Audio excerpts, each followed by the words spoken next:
Hi everyone, my name is Prerna. I'm here to make microbiology simple and exam friendly for you. तो आज के इस lecture में हम फॉस्फोरस साइकिल को समझेंगे। फॉस्फोरस साइकिल क्या है, इसका क्या इंपॉर्टेंस है, इसके क्या सोर्सेज हैं and how microbes are deeply involve into this cycle. जैसा कि आप सभी जानते हैं कि एसआरबी की तरफ से नई एग्ज़ाम डेट आ चुकी है विच इज़ 13 नवंबर। तो अब से मैं यहाँ पर हाई यील्ड और मोस्ट इम्पॉर्टेंट टॉपिक्स अपलोड करूँगी ताकि आप शॉर्ट टाइम में मैक्सिमम रिवाइज कर सकें। और मैं कोशिश करूँगी कि मैं उन वीडियोस को रोज़ अपलोड कर सकूँ ताकि आपका रिवीजन और बेहतर तरीके से हो सके। नाउ स्टार्ट करने से पहले हम एक सिंपल थॉट एक्सपेरिमेंट करते हैं। लेट्स इमेजिन एक ऐसा एनवायरनमेंट जहाँ पर फॉस्फोरस जो है एग्जिस्ट नहीं करता है, ठीक है, या फिर फॉस्फोरस जो है ऐसे एनवायरनमेंट में प्रेजेंट ही नहीं है, ठीक है। तो सबसे ज़्यादा इफेक्ट कहाँ होगा, which part of life would get affected the most. To understand this clearly and deeply हम इसको 3 डिफरेंट लेवल पर समझेंगे। Number 1 cellular level, organism level and ecosystem level, ठीक है। फॉस्फोरस का सेलुलर लेवल पर क्या इंपॉर्टेंस है, ऑर्गेनिज्म लेवल पर फॉस्फेट या फॉस्फोरस कैसे इंपॉर्टेंट है, एंड इकोसिस्टम लेवल पर फॉस्फोरस का क्या इंपॉर्टेंस है, ठीक है। Let's start with cellular level. Cellular level पर हम सेल के बारे में बात करते हैं, ठीक है।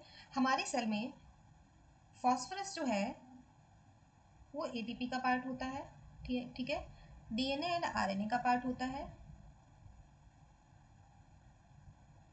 एंड फॉस्फोलिपिड्स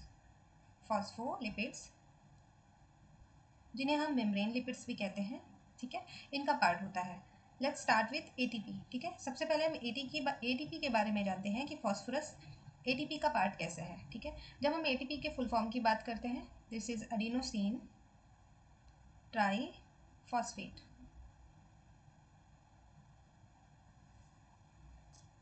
एटीपी के स्ट्रक्चर में 3 फॉस्फेट ग्रुप्स जो हैं वो इंक्लूडेड होते हैं, ठीक है। तो हम थोड़ा इसके स्ट्रक्चर की भी बात कर लेते हैं। एटीपी 3 मेन पार्ट से मिलकर बना होता है। इसमें एक नाइट्रोजनस बेस होता है, ठीक है, नाइट्रोजनस बेस जिसे हम एडेनिन कहते हैं, ठीक है। राइबोज शुगर एंड देन है फॉस्फेट ग्रुप। एटीपी में जो है 3 फॉस्फेट ग्रुप्स होते हैं, ओके। थोड़ा इसके स्ट्रक्चर को ड्रॉ कर लेते हैं।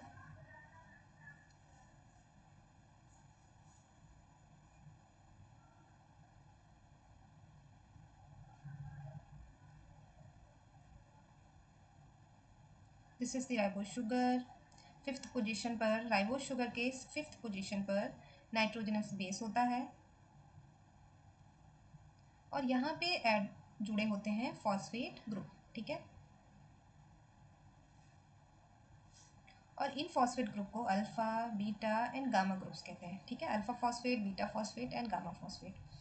ये जो 2 बॉन्ड हैं फॉस्फेट के, जो आपस में 2 बॉन्ड से जो फॉस्फेट ग्रुप जुड़े हुए हैं जिन्हें हम बीटा और गामा कह सकते हैं, ये जुड़े होते हैं फॉस्फो एनहाइड्राइड बॉन्ड की हेल्प से, ठीक है। फॉस्फो एनहाइड्राइड बॉन्ड, इन 2 फॉस्फेट ग्रुप्स के बीच में फॉस्फो एनहाइड्राइड बॉन्ड मिलते हैं, ठीक है। अब ये फॉस्फो एनहाइड्राइड बॉन्ड जो है इनके पास हाईएस्ट एनर्जी होती है, ठीक है, या फिर हाईएस्ट एनर्जी को कैरी करते हैं, ठीक है। जब ये बॉन्ड ब्रेक होते हैं तब ये जो है हाईएस्ट एनर्जी को रिलीज करते हैं, ओके। हाईएस्ट एनर्जी रिलीज करते हैं और यही एनर्जी जो है फर्दर बायोकेमिकल रिएक्शंस जो सेल में हो रहे होते हैं, बायोकेमिकल रिएक्शंस मेटाबॉलिज्म में यूज कर ली जाती है, ओके। तो अगर फॉस्फोरस नहीं होगा सेल में तो एएमपी, एडीपी या एटीपी का जनरेशन नहीं हो पाएगा, ठीक है। और सेल के पास एनर्जी ट्रांसफर का कोई सिस्टम नहीं बचेगा और ये जो एनर्जी जैसे कि बायोकेमिकल्स में हम यूज़ करते हैं, ठीक है, ये जो एनर्जी बायोकेमिकल रिएक्शंस में यूज़ की जाती है तो इस तरीके की फर्दर कोई भी रिएक्शन प्रोसीड नहीं कर पाएगी, ठीक है।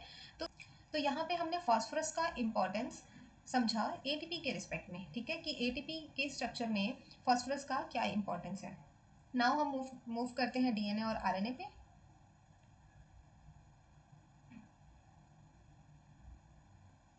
डीएनए एंड आरएनए ये जेनेटिक इन्फॉर्मेशन को कैरी करते हैं, जेनेटिक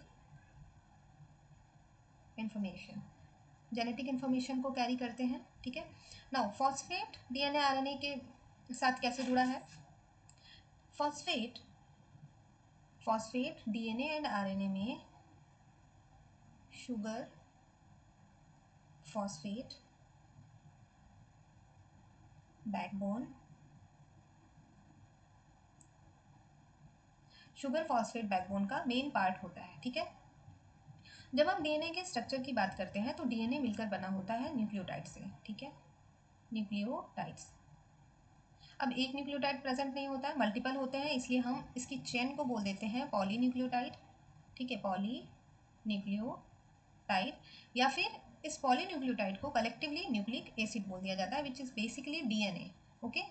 या ऐसा मॉलिक्यूल जो हमारे जेनेटिक इन्फॉर्मेशन को कैरी करता है, ठीक है। जब हम सिंगल न्यूक्लियोटाइड की बात करते हैं तो ये मिलकर बना होता है, इसमें एक नाइट्रोजनस बेस होता है, ठीक है, नाइट्रोजनस बेस, ठीक है, जिसमें प्यूरीन एंड पायरिमिडीन, ठीक है, जिसमें एडेनिन एंड ग्वानिन प्यूरिन होते हैं एंड पायरिमिडीन में थाइमीन एंड साइटोसिन आ जाता है, ओके। नेक्स्ट आता है ribose sugar and phosphate group, okay.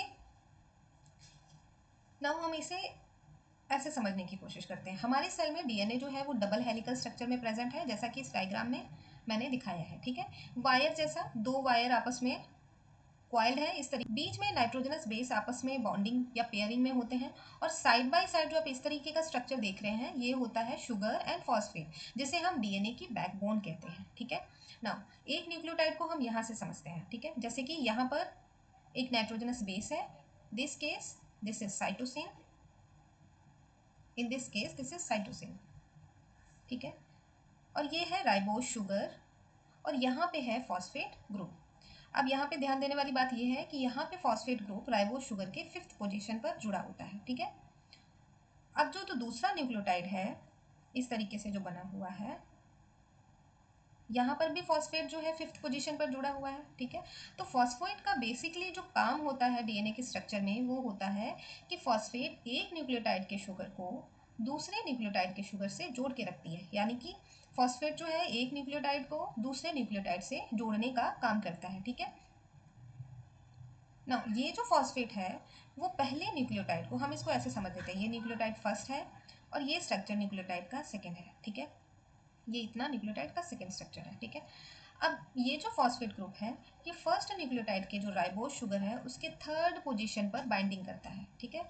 अब मैं बहुत ज़्यादा स्ट्रक्चरल डिटेल में नहीं जा रही हूँ कि यहाँ पर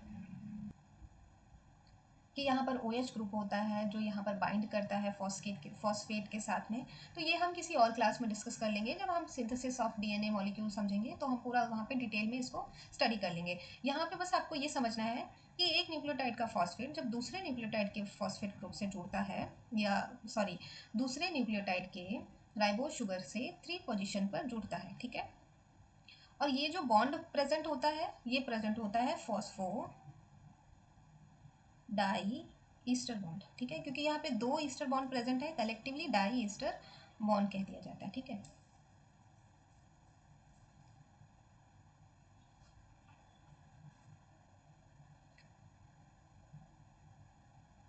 नाउ आप यहाँ से समझ पा रहे होंगे कि फॉस्फेट डीएनए के स्ट्रक्चर में बहुत इंपॉर्टेंट रोल प्ले करता है, कि वो एक न्यूक्लियोटाइड को दूसरे न्यूक्लियोटाइड से जोड़ के रखता है। इसी तरीके से पूरा न्यूक्लियोटाइड चेन जो है, पॉलीन्यूक्लियोटाइड जो है वो जुड़ा रहता है, ठीक है, एंड स्टेबल रहता है।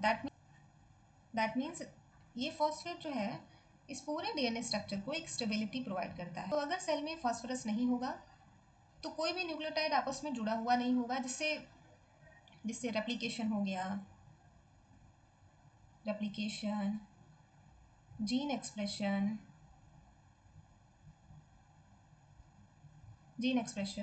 एंड प्रोटीन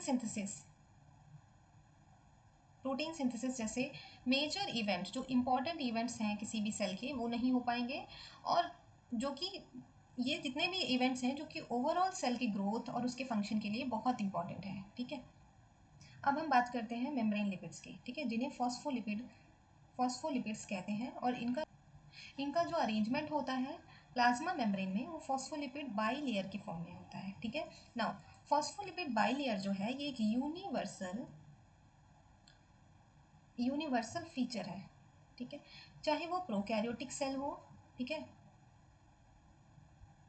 चाहे वो प्रोकैरियोटिक सेल हो या फिर यूकैरियोटिक सेल हो, दोनों के ही मेम्ब्रेन में एक बेसिक जो स्ट्रक्चर प्रेजेंट होगा फॉस्फोलिपिड्स का, वो फॉस्फोलिपिड बाई लेयर होगा। ठीक है, ये सिंगल फॉस्फोलिपिड जो है मैंने यहाँ पे ड्रॉ किया है। ठीक है, सिंगल बाइलिपिड का जो स्ट्रक्चर है, सिंगल फॉस्फोलिपिड, ठीक है, यहाँ पे मैंने सिंगल फॉस्फोलिपिड को ड्रॉ किया है। दिस इज हेड ग्रुप, ठीक है, इसे हम हेड कहते हैं और इस स्ट्रक्चर को हम टेल कहते हैं। ठीक है, अब ये स्ट्रक्चर के जो हेड ग्रुप है यहाँ पे प्रेजेंट होता है फॉस्फेट ग्रुप। ठीक है, और ये जो टेल है ये मिलकर बनी होती है फैटी एसिड की। ठीक है, फैटी एसिड चैन की मिलकर बनी होती है। नाउ नाउ ये जो हेड है इसका नेचर होता है हाइड्रोफिलिक। ठीक है, इस रीजन का जो नेचर है वो है हाइड्रोफिलिक, और टेल का जो नेचर होता है वो होता है हाइड्रोफोबिक। ठीक है, hydrophobic means hydrophobic means water heating. ठीक है, इसका जो नेचर है वो वाटर हीटिंग नेचर है, और इसका जो नेचर है वो है वाटर लविंग नेचर। ठीक है, यानी कि ये वाटर के साथ इंटरेक्ट कर सकता है ये वाला पार्ट, और टेल पार्ट जो है ये वाटर के साथ इंटरेक्ट नहीं कर सकता। इसके इसी नेचर की वजह से सेल में जो है फॉस्फोलिपिड्स का जो अरेंजमेंट है वो बाई लेयर के फॉर्म में हो जाता है। यहाँ पे आप देख सकते हैं हेड ग्रुप जो है, जो पोलर ग्रुप होते हैं ये आउटसाइड होते हैं। ठीक है, यहाँ पे भी आप देख सकते हैं ये सेल के इनसाइड की तरफ है। ठीक है, जो बीच का रीजन है यहाँ पर जो चेन है ये इस तरीके से अरेंज हो जाती है, फैटी एसिड की जो चेन है इस तरीके से अरेंज हो जाती है। ठीक है, इनके इसी अरेंजमेंट की वजह से फॉस्फोलिपिड्स ये डिसाइड कर सकते हैं, ठीक है, कि कौन सा मॉलिक्यूल जो है वो सेल के अंदर जाएगा। ठीक है, कौन से मॉलिक्यूल की एंट्री होगी और कौन से मॉलिक्यूल की एंट्री नहीं होगी। ठीक है, तो जो हेड ग्रुप होगा वो आउटसाइड रहेगा, और जो इनसाइड वाला जो रीजन है बाइलेयर का जिसमें फैटी एसिड जो है, फैटी एसिड चैन यानी कि टेल ग्रुप जो है अरेंज होता है। ओके, इस तरह फॉस्फोरस ना सिर्फ सेल की एनर्जी, उसका जेनेटिक मटेरियल के लिए इम्पॉर्टेंट है, बल्कि उसकी बाउंड्री और प्रोटेक्शन के लिए भी बहुत इम्पॉर्टेंट है। ठीक है, अब हम ऑर्गेनिज्म लेवल की बात करते हैं। ऑर्गेनिज्म में हम प्लांट्स,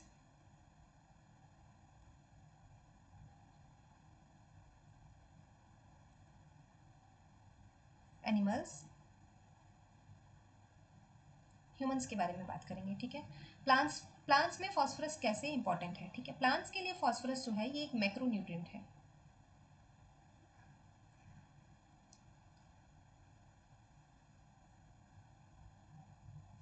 बेसिकली ये प्लांट के जो है ओवरऑल ग्रोथ के लिए इम्पॉर्टेंट होता है। ठीक है, ओवरऑल ग्रोथ के लिए इम्पॉर्टेंट है। ठीक है, अगर सॉइल में फॉस्फोरस की कमी है या फॉस्फोरस नहीं प्रेजेंट है तो प्लांट्स के लिए उनकी रूट ग्रोथ, ठीक है, प्लांट्स की रूट ग्रोथ नहीं होगी, एंड फ्रूटिंग एंड फ्लावरिंग जो है ये भी डिले हो जाती है। ठीक है, फ्रूटिंग एंड फ्लावरिंग भी डिले हो जाएगा, एंड उनका जो सीड का फॉर्मेशन है, सीड फॉर्मेशन ये भी अच्छे से डेवलप नहीं हो पाएगा। ठीक है, तो अगर सॉइल में फॉस्फोरस नहीं है, ठीक है, तो फोटोसिंथेसिस भी ऑल्टर होगा। ठीक है, क्योंकि अभी हमने थोड़ी देर पहले देखा कि फॉस्फोरस का इंपॉर्टेंट एटीपी के स्ट्रक्चर में भी है, नाउ एनएडीपीएच के स्ट्रक्चर में भी है। ओके, क्योंकि फोटोसिंथेसिस से एनर्जी रिलीज होती है। ठीक है, एनर्जी रिलीज होती है, फूड का फॉर्मेशन होता है। तो अगर सॉइल में फॉस्फोरस नहीं होगा तो एटीपी और एनएडीपीएच का भी ट्रांसफर रुक जाएगा। ठीक है, जिससे फर्दर एनर्जी एंड फूड की सिंथेसिस भी रुक जाएगी। तो ओवरऑल यहाँ पे फॉस्फोरस जो है वो प्लांट के ओवरऑल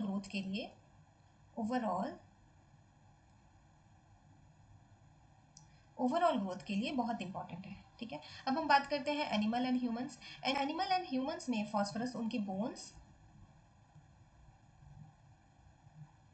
एंड टीथ, ठीक है, उनके बोन्स और टीथ का मेजर पार्ट होता है, ठीक है।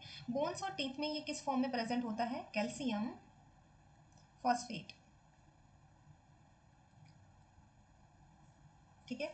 तो अगर अगर फॉस्फोरस सॉइल में प्रेजेंट नहीं होगा तो प्लांट इसको अच्छे से अपटेक नहीं कर पाएंगे, ओवरऑल प्लांट की ग्रोथ नहीं होगी। प्लांट की ग्रोथ नहीं होगी तो उनको कंज्यूम करने वाले एनिमल्स एंड ह्यूमंस, इनमें भी फॉस्फेट जो है वो एंटर नहीं कर पाएगा, ठीक है। And phosphate animal and humans में बोन्स और उनके टीथ के लिए इंपॉर्टेंट है, ठीक है। तो अगर ये एब्सेंट हो जाएगा तो स्केलेटल सिस्टम, ठीक है, स्केलेटल स्केलेटल सिस्टम जो है ये भी वीक हो जाता है एंड ग्रोथ भी प्रॉपरली नहीं होती है। एंड नाउ नर्वस सिस्टम के लिए भी फॉस्फोरस बहुत इंपॉर्टेंट है, ठीक है। Nervous system, okay, nervous system के लिए फॉस्फोरस भी इंपॉर्टेंट है, ठीक है। नर्वस सिस्टम के लिए भी फॉस्फोरस इंपॉर्टेंट है क्योंकि नर्व इम्पल्स कंडक्शन एटीपी के बिना पॉसिबल नहीं है। तो फॉस्फोरस नहीं होगा तो एटीपी का स्ट्रक्चर जनरेट नहीं हो पाएगा, तो ओवरऑल नर्व इम्पल्सन में भी प्रॉब्लम होगी। तो यहाँ पे आप समझ सकते हैं कि फॉस्फोरस जो है वो ऑर्गेनिज्म लेवल पर भी बहुत इंपॉर्टेंट रोल प्ले करता है। तो अगर सॉइल में या अगर इन्वायरमेंट में फॉस्फोरस नहीं प्रेजेंट है तो ऑर्गेनिज्म लेवल पर उसका क्या इफेक्ट पड़ेगा, आई होप आपको यहाँ से समझ में आ गया होगा। अब हम बात करते हैं इकोसिस्टम लेवल की, ठीक है। इकोसिस्टम में फॉस्फोरस को एक लिमिटिंग न्यूट्रिएंट कहा जाता है, ठीक है, limiting nutrient, okay. That means जब हम इकोसिस्टम की बात करते हैं तो इकोसिस्टम में हम फॉरेस्ट सिस्टम, ठीक है, एक्वेटिक सिस्टम, इसकी बात करते हैं क्योंकि यहाँ पे हम फॉस्फेट के रिलेशन में इकोसिस्टम की बात कर रहे हैं, ओके। तो यहाँ पे हम फॉरेस्ट सिस्टम को कंसीडर कर रहे हैं एंड एक्वेटिक सिस्टम को कंसीडर कर रहे हैं, ठीक है। इकोसिस्टम की जो प्रोडक्टिविटी है जैसे कि फॉरेस्ट ग्रोथ, ठीक है, एंड एक्वेटिक सिस्टम में प्रेजेंट एल्गी, एल्गी की ग्रोथ, ये सब फॉस्फेट की, ठीक है, ये सब फॉस्फेट की अवेलेबिलिटी पर डिपेंड करता है, ठीक है। अगर फॉस्फोरस अवेलेबल होगा तो एल्गी भी ग्रोथ अच्छे से करेगी, ठीक है, एंड फॉरेस्ट भी अच्छे से ग्रोथ होगा, ठीक है, फॉरेस्ट की भी ग्रोथ अच्छे से होगी, ठीक है। ओवरऑल ये पूरे इकोसिस्टम को इम्पैक्ट करेगा, ठीक है। नाउ अगर फॉस्फेट जो है प्रेजेंट नहीं है तो सॉइल की जो फर्टिलिटी है वो भी ड्रास्टिकली ड्रॉप हो जाएगी, प्लांट्स ग्रो नहीं करेंगे, ठीक है, प्लांट्स ग्रो नहीं करेंगे और पूरा फूड चेन जो है वो डिस्टर्ब हो जाएगा। एंड एक्वेटिक इकोसिस्टम में फाइटोप्लैंक्टन्स हो गए, ये ग्रो नहीं करेंगे और पूरा एक्वेटिक फूड वेब जो है ये भी कोलैप्स कर जाएगा, ठीक है। तो इकोसिस्टम लेवल पर भी हम फॉस्फोरस की इंपॉर्टेंस को देख चुके हैं कि इकोसिस्टम लेवल पर भी फॉस्फोरस जो है ये बहुत इंपॉर्टेंट रोल प्ले करता है, ठीक है। नाउ अगर हम इसको पूरा कलेक्टिवली एक बिग पिक्चर में इमेजिन करें, ठीक है, तो क्या होता है, यही जो चीज़ें मैंने आपको अभी बताई हैं वो वन वर्ड वन सेंटेंस में लिखा हुआ है जहाँ से बस आपको पढ़ना है और याद रखना है। बिग पिक्चर इम्पैक्ट जो है, अगर फॉस्फोरस डिसअपियर हो जाता है या फॉस्फोरस नहीं है तो उसका क्या इफेक्ट होगा, ठीक है। Now, no ATP, as we already discussed about it, no ATP, then no energy transfer and no metabolism will happen. Okay, no DNA and RNA, no heredity, no protein synthesis, no phospholipids, no cell membrane, and no life structure. No phosphorus in soil, no crops, no food, and ecological collapse. Okay, तो यहाँ से आपको I hope आपको यहाँ से phosphorus का importance समझ में आया होगा, ठीक है। अब हम बात करेंगे कि फॉस्फोरस का सोर्स क्या है, ठीक है, फॉस्फोरस कैसे एंटर करता है सॉइल में और बाकी की जो साइकिल्स हैं उनसे फॉस्फोरस डिफर क्यों है, ठीक है। जैसे कि बाकी की जो साइकिल्स हमने पढ़ी, nitrogen cycle, sulphur cycle, even carbon cycle जो है, इससे फॉस्फोरस साइकिल डिफर क्यों है, ये हम आगे की स्लाइड में डिस्कस करेंगे।